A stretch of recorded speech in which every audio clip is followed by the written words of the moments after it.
Thank you very much, Mark. I was delighted to be invited to speak today and to share in this because I've been working on some of these issues for about 10 years and it's quite attitudes issues in sort of under the Roman Empire, quite a big issue, particularly in study of early Christianity. Interaction with empire, with Roman Empire particularly. A lot of people have been working on it, but without interaction with the kinds of study of attitudes that relates to sort of survey type study. Methodologically, what we're doing here in moving into this talk is we're thinking about attitudes, trying to find out about attitudes from other kinds of sources other than surveys. And Mark said that this is actually becoming an issue with, for instance, trying to work out attitudes from, say, Twitter feeds and things. I think so that it's likely that increasingly there will be issues about trying to derive attitudes from texts of one sort or another. Okay, that's kind of where we're going with this session. Early Christian texts, particularly New Testament texts, we're going to take the examples from, display a wide range of attitudes, very negative, very quite positive, range of attitudes to the Roman Empire. In the book of Revelation here, an angel came and said to me, "Come, I'll show you the judgment of the great whore who's seated on many waters, with whom the kings of the earth have committed fornication." So he carried me away in the spirit into a wilderness, and I saw a woman sitting on a scarlet beast that was full of blasphemous names, had 7 heads and 10 horns. Then the angel explains things. "This calls for a mind that has wisdom. The 7 heads are 7 mountains on which the woman is seated. The woman you saw is the great city that rules over the kings of the earth. After this I saw another angel coming down from heaven. He called out with a mighty voice, 'Fallen, fallen is Babylon the Great.'" And Babylon here fairly clearly means Rome. Another New Testament text, a bit different. "Let every person be subject to the governing authorities, for there is no authority except from God, and those authorities that exist have been instituted by God. For this same reason you also pay taxes, for the authorities are God's servants." 2 texts kind of maybe at the end of the range, the sort of ends of a range, but what do we do about this one? Does this represent a negative attitude? "They came to the other side of the sea, to the country of the Gerasenes, and when they'd stepped out of the boat, immediately a man out of the tombs with an unclean spirit met him. He lived among the tombs, and no one could restrain him anymore, even with a chain. When he saw Jesus from a distance, he ran and bowed down before him. He shouted at the top of his voice, 'What have you to do with me, Jesus, Son of the Most High God? I adjure you by God, do not torment me.' For he had said to him, 'Come out of the man, you unclean spirit.' Then Jesus asked him, 'What is your name?' He replied, 'My name is Legion, for we are many.'" Is this kind of story of this demon-possessed man being used as a way of talking about Roman occupation of Judea? And how about this one? Different kind of issue. A very famous passage about Jesus, who in form of God did not regard equality with God something to be exploited, emptied himself, taking the form of a slave, being born in human likeness, found in human form, humbled himself and became obedient to the point of death, even death on the cross.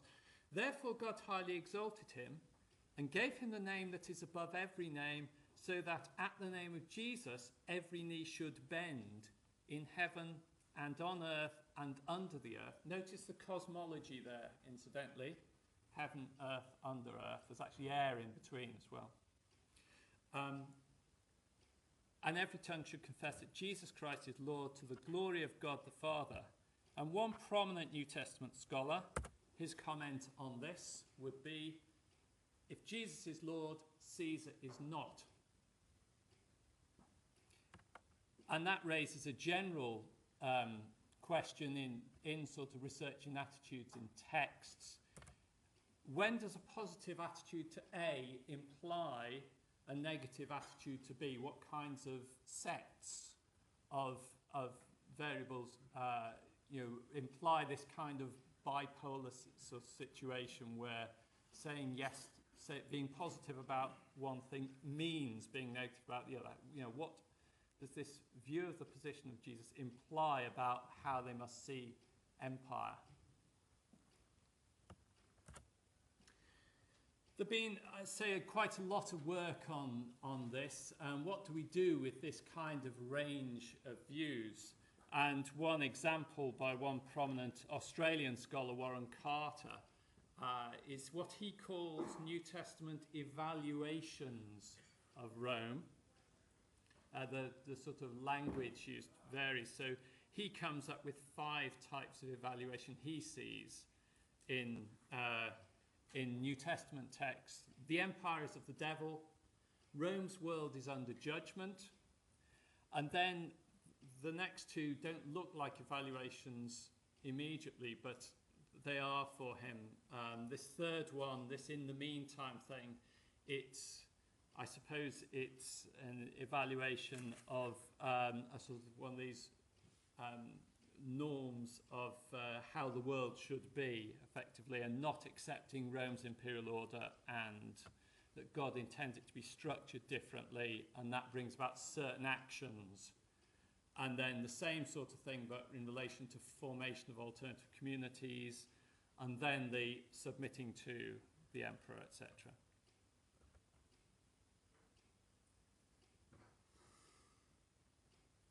The past and the present. There are similarities in that there are similar issues that come up, and the issue here is particularly the attitude of religious groups to government.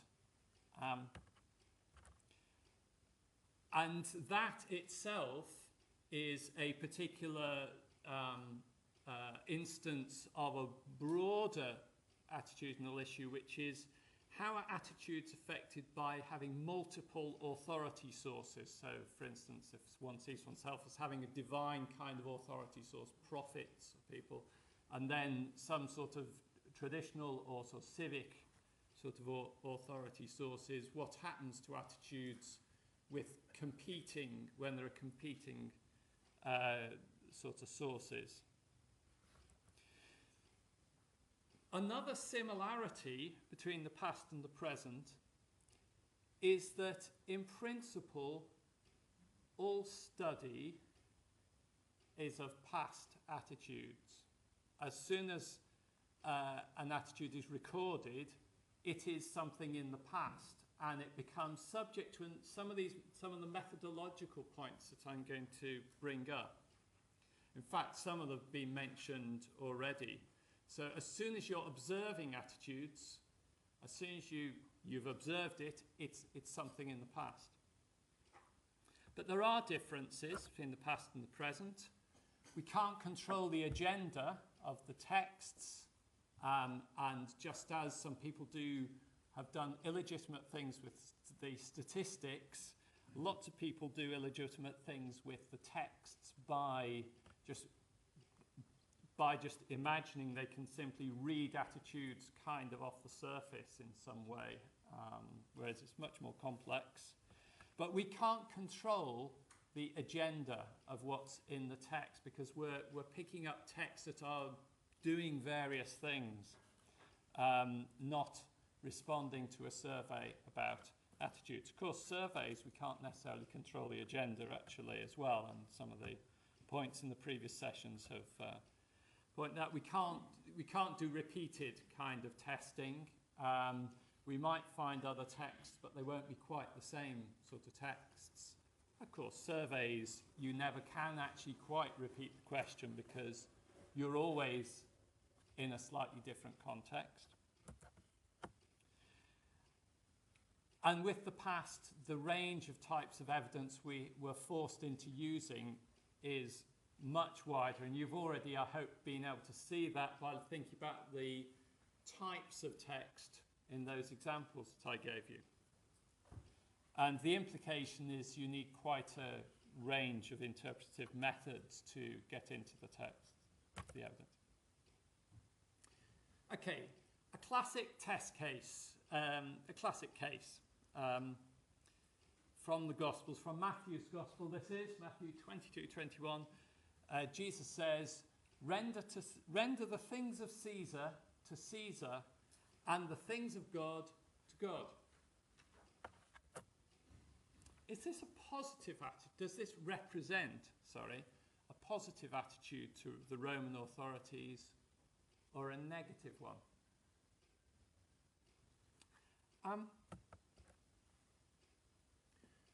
Clearly, a key question here in interpreting this enigmatic response is what things belong to Caesar, what things belong to God. So, through the history of Christendom, the sort of network of broadly Christianish sort of governments running from Constantine through to sort of parts of the present day, these things have been seen as complementary spheres. So Jesus is kind of legitimating an area which validates both civic power and religious power as being two sort of powers side by side. So both are validated. There's a positive attitude to both, and it validates the sort of Christendom kind of settlement. But there are other ways of looking at this. Might one not say that actually the second clause trumps the first, that everything belongs to God? How's it working?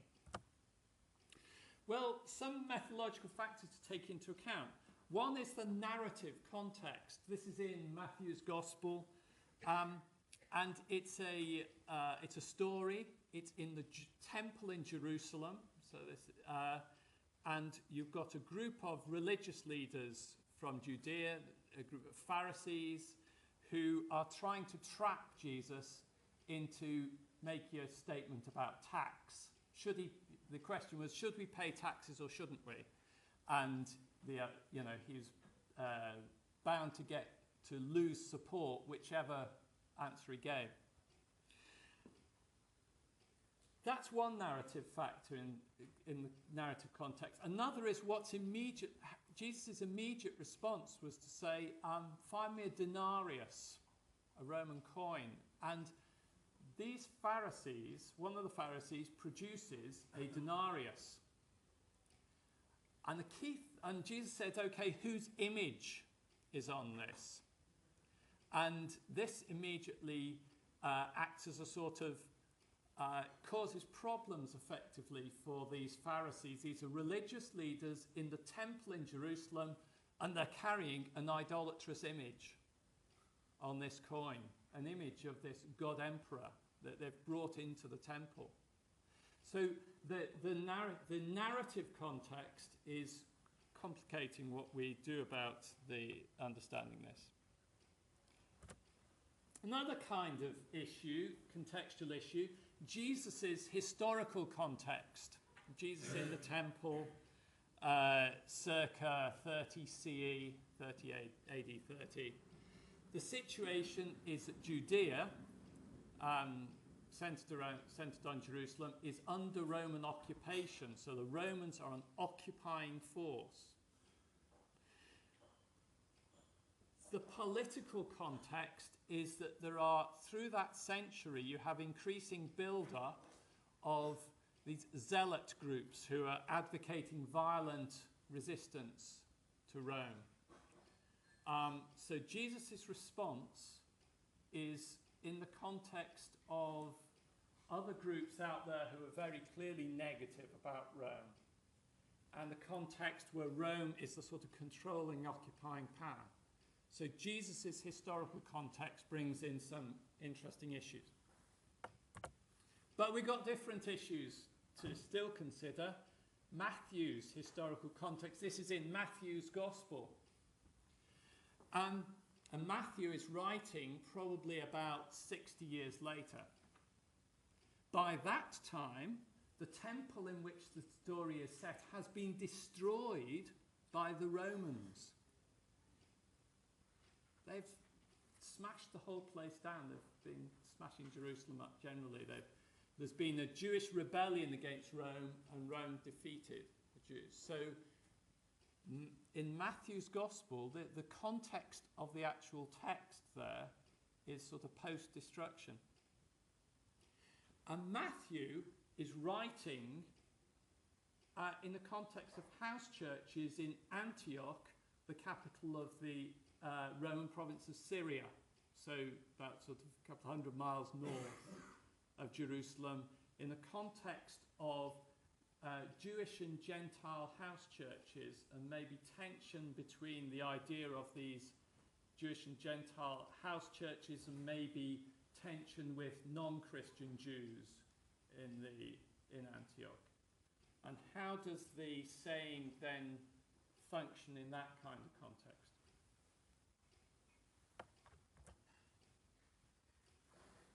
Another complication. How about this for a possible intertext? All text is intertextual. In a way, it all relates to other texts. And here's a famous text from just a century or so before Jesus is speaking.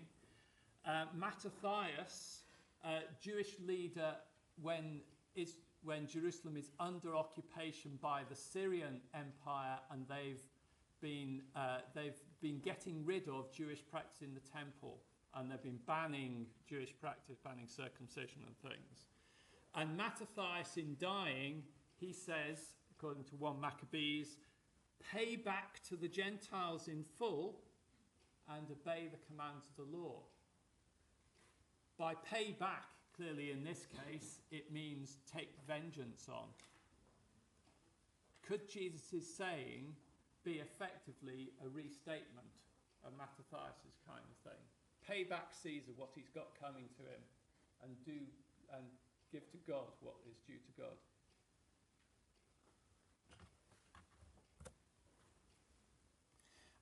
I want to suggest, tentatively, that some of them are tentative, some aren't. Examined expressions of attitude are expressed, recorded, transmitted, received, contextual, intertextual, composite, I think, and cosmological.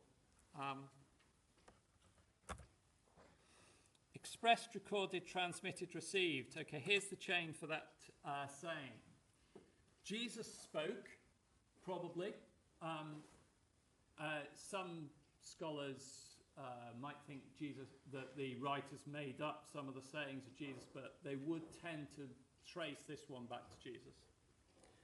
Someone remembered it, retold it, maybe wrote it down. Someone might even have written it down at the time. Then one of the early Christians called Mark writes it down, maybe writes a book which we know as the Gospel of Mark, writes that in the late 60s, maybe early 70s, so about the time of the Jewish revolt against Rome, and maybe in Rome under Nero's persecution. And Mark has this collection of Jesus' sayings and deeds and account of Jesus' death and things, which includes this render to Caesar saying. Matthew, a decade or so later maybe, is writing another similar-ish book, what we call the Gospel of Matthew, which is rewriting the story of Jesus and reappropriates this saying in a similar sort of context, but the wording of stuff changes and things. For some reason, these accounts get kept. The early churches keep them. Early Christians copy them. This is done by various strands of early church, and then through the medieval period, it's particularly in monasteries, these things get preserved and copied. After Caxton, things get printed and distributed. So this dissemination goes on. And then the texts are read and studied by people in current contexts. So whose attitudes are you observing when you read the text? And I think every stage in that process, the initial expression, whose interests are being observed in recording the things, the way it's recorded, whose interests are expressed in, what attitudes are expressed in the fact of preservation, the nature of transmission and things, what attitudes are expressed in the way people are reading. For instance, a lot of the work on these issues of attitude recently in study of early Christianity has been from using post-colonial methodology. So very consciously think about this in relation to particular attitudes among current interpreters, viewing these texts in relation to issues arising particularly in Indian post-colonial contexts. And although there's clearly a long and complex chain in looking at a text about Jesus like that, those issues, I would say, are there in any analysis of textual evidence about attitudes. In fact, I'd say even in use of survey evidence. Contextual, people are in context and texts are in context. Historical context, socio-economic context, cultural context. For instance, that piece from Paul's letter to the Romans about obeying the authorities, Paul, with his particular identity as someone who's Jewish, but Greek-speaking from Tarsus, but probably also a Roman citizen, that kind of mixed kind of context then affects the understanding of what he means in writing. Texts are in context again. Similarly, historical, socio-economic, cultural, there are other things we could say. So, for instance, that text from Romans is written to house churches in Rome in the early part of Nero's reign. So what are the issues in writing about government in a letter to a group of house churches in the city of Rome under Nero? And this starts raising all sorts of issues for scholars. Literary context, so how that particular passage about government in Romans relates to the rest of the letter, the other issues. Genre, now that was most obvious. There are issues in the book of Revelation, quote. What was the symbolism doing, all these beasts and the prostitute and all sorts of things? What are the understandings? How do we decode, if that's the right term, the symbolism? And if a text like the book of Revelation is presenting itself sort of as prophecy, how does it relate to the sort of prophetic sort of genre, and how does that affect our understanding of the attitudes? Okay, intertext, all words have been used before, but particular groups have repertoires of texts and interpreted traditions, and an attitude may be expressed by evoking a previous text, or in contrast, by amending a previous text, and that can be tricky to spot often nowadays when we're more distanced from the text. I think attitudes are composite. A number of factors feed into attitudes. That's particularly because a person relates to several different social groups.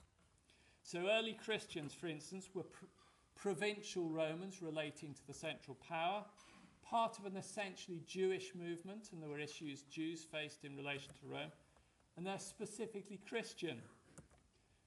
So provincial, there's issues of Rome bringing peace but putting on taxes, mixed Jewish experience, all sorts of issues specifically about Christian theology then that might affect attitudes.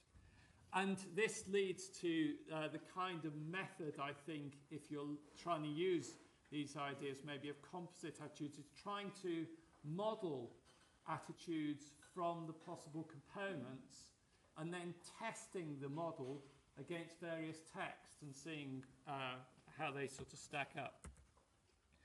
Cosmological in a very broad sense, that I think attitudes relate to people's mental maps of the universe, and these are just a couple of things from early Christianity, that there are issues, whereas previously the Roman cosmology very much has Rome at the centre, the emperor, and then the heavens up there controlled by Jupiter, who relates to the emperor as sort of as representative on earth, and then things sort of out from there. The early Christian movement is kind of reorganizing this map of the cosmos, and Israel's God is the center, with Jesus, who is in Roman terms very peripheral, having undergone crucifixion, this degradation, so ritual becomes center to the way the cosmos functions. And similarly, these marginal deviant Christian groups also they've been kind of moved from their normal social definition, peripheral groups, they become central to the functioning. The same happens over use of time into cosmological terms. What's your narrative of the universe? And the classic imperial narrative is, it was all chaos before you were fighting each other, then the empire arrives and it's all good.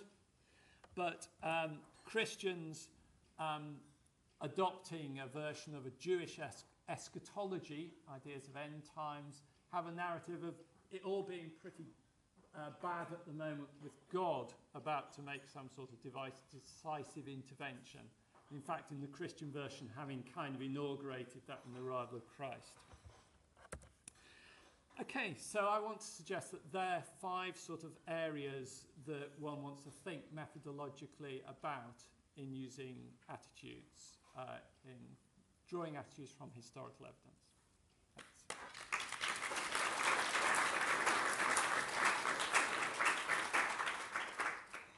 Thank you very much, Peter. Any questions?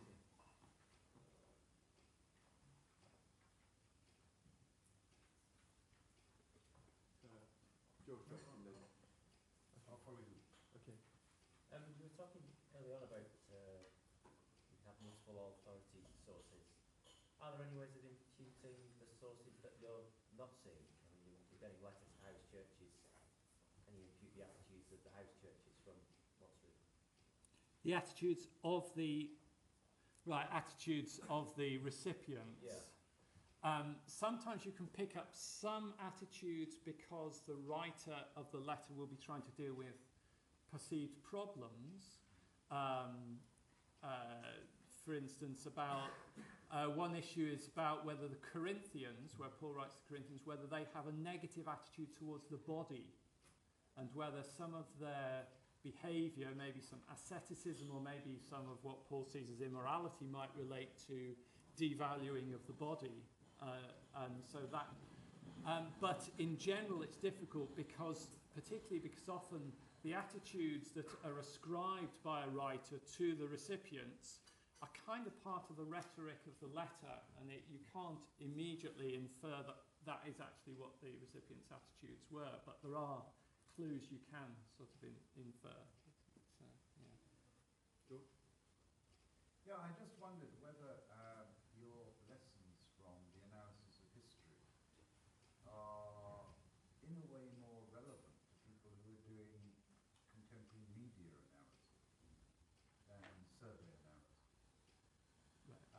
And secondly, I may have not been attending, but the reception, where in your list comes the observer, comes the analyst? It's the receiver in that list. Because I'm thinking, if one were a Southern Baptist fundamentalist from the United States, no problem at all. It's the word of God, and that's the end of it. Yeah. Well, it's it's the list. Yeah, it's the sort of bottom element in this, and it is the sort of there are sort of group perceptions that is part of the set of issues that one's got to analyse. But yes, I agree that it's going to be that the methodological issues here particularly impact on if you're analysing media for attitudes more than if you're analysing surveys for attitudes. Though I think there are ways in which some of the issues do apply, but they may do them in subtler manners, like in the previous paper, talking about Austrians and how they interpreted the questions. Some of the sort of contextual factors. Well, actually, you mentioned contextual factors. Some of these things are kind of hidden in surveys because there's a sort of apparent simplicity to the survey, whereas they're more obvious if you're trying to get attitudes from texts which are more obviously in context. So I think sometimes thinking about the text may show up issues that kind of are more invisible in sort of when trying to analyse surveys.